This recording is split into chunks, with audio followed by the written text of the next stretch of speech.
ખેડૂતો મુદ્દે ફરી એકવાર સરકાર અને વિપક્ષ વચ્ચે તકરાર જોવા મળી છે।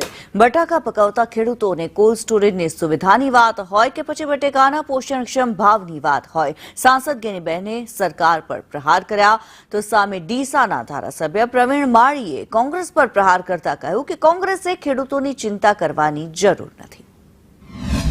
ભૂતકાળની અંદર તમામ ખેડૂતોએ બટાકા રોડ ઉપર નાખ્યા હતા અને ખેડૂત પોતે આટલો લાખોનો ખર્ચો કરવા છતાં એને પોતાને જે વળતર મળવું જોઈએ નથી મળતું।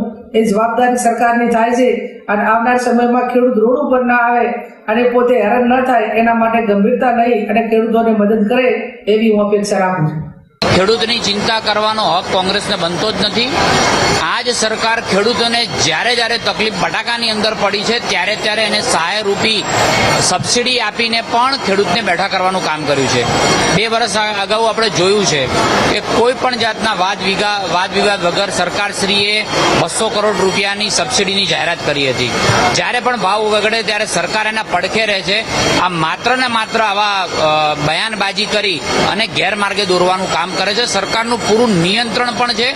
સરકારે સંગ્રહ કરવા માટે આજે એક કોલ્ડ સ્ટોરેજ એટલે કે માત્ર 2 લાખ કટ્ટાની કેપેસિટીથી 3 કરોડની કેપેસિટી કરવાનું જો કામ કર્યું હોય તો સબસિડી આપીને રાજ્ય સરકાર અને કેન્દ્ર સરકારે કરેલું છે।